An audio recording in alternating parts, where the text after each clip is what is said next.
let's get right to the point. Deku is losing his place in his own show. And some of you are asking, what was Deku's place? Well, Deku was your average kid who somehow got access to the powers of a god. He wasn't this chosen one archetype that just constantly got lucky until he found himself at the top. And even after gaining the powers of a god, he still had so many hurdles to jump over. The show always made sure to put him in these situations where he had to use his mind just as much as he had to use his fist. And it fit his character because, yes, he was an average kid, but he was also the average kid who was more analytical. That was his personality. A good amount of time is spent at the beginning of the manga and anime on Deku's training, whether it be him being mentored or him just watching how other people use their quirks. It's showing us how Deku isn't just going to punch things till they die. He's going to become more ingenious with how he uses his powers. For example, Full Kao, where he learned that movement was really important to battle and his powers were able to help him move really quickly. This training is used to show us Deku learning how to work under the limits of his power, as he can't use the full extent of One for All right from the start. But as the show goes on, you learn that Deku's training is worthless. It's never actually the central part of why he wins. He usually just surpasses his limit and just punches like every other boring ass protagonist. Or something is going on in the background that will help him win. In fact, this background thing is practically a mainstay for Deku and My Hero.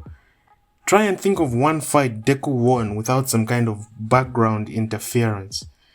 In his most recent fight with Muscular, he literally ran away for a few minutes, then turned around and said, "I've been winning this whole time," and Muscular's muscles started to fall apart. It's normal for a protagonist to have plot armor, but when the plot armor gets in the way of the character being themselves, it starts to become very annoying. So again, to summarize it, Deku's part in the show or manga is the physical growth of a hero. But all of a sudden, he loses that and becomes this chosen one archetype where he gets constantly lucky. He's not outwitting people in battle, he's barely out fighting them if he ever does get the chance to fight them properly.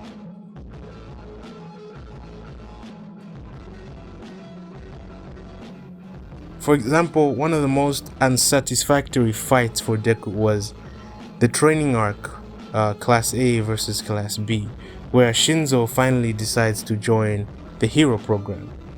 Shinso is having this emotional breakthrough where he's having a positive outlook on his powers, which he never had before.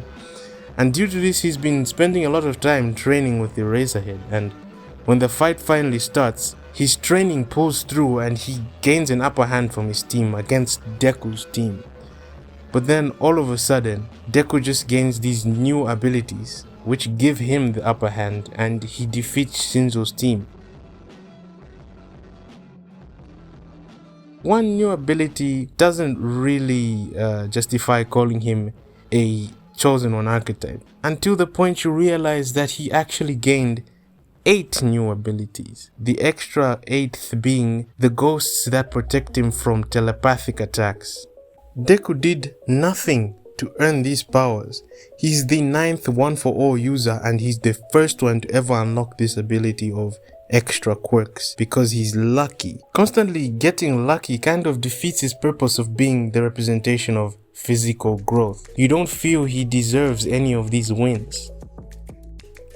He needs problems. You took away his problems fighting, so he needs another problem, whether it be emotional or again a better fight. And I was hoping he would kind of get this problem to solve during his little rogue stunt in the manga, Deku going rogue. But then the first fight he has, he just punches the dude once and wins, and I kind of gave up hope. And realizing all this about My Hero has made me appreciate something like Demon Slayer much more. They're both these simple stories with simple protagonists, but Demon Slayer never sacrifices the threat of its world, making Tanjiro's struggles seem more believable. If Tanjiro gains a new ability, it never just wins the fight for him. If Tanjiro is being saved by another character, there's always a proper setup to it.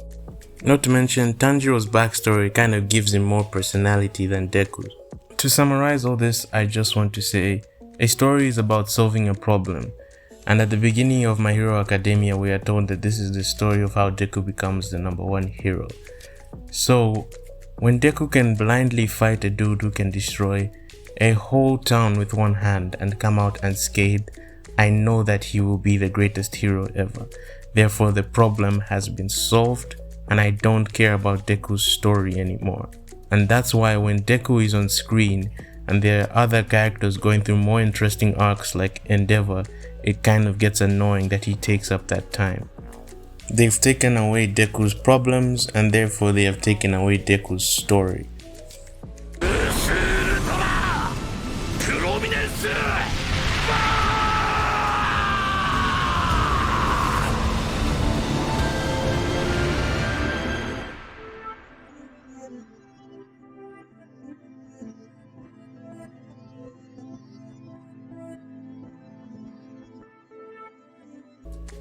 Also, fuck how they treated Mirio's return. That was a lot of bullshit. But yeah, before the video ends, I just want to let you guys know that if you want to suggest any music for these videos, whether it be your own or someone else's, please hit me up on Twitter with any music you want me to use in the future, and I will be sure to check that out. I want to thank @ChifumuJM, aka Ghastly Sai, and @Death from 2001, aka Saint Doom, for suggesting this week's music. If you liked any of this music played in the background today, go check these guys out. And speaking of Saint Doom, give this a listen.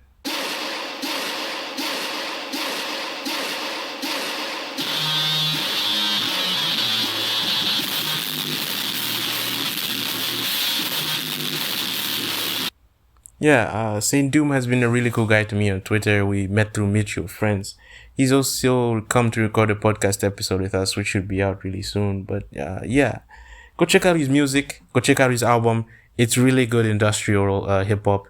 If you fuck with that shit, do it.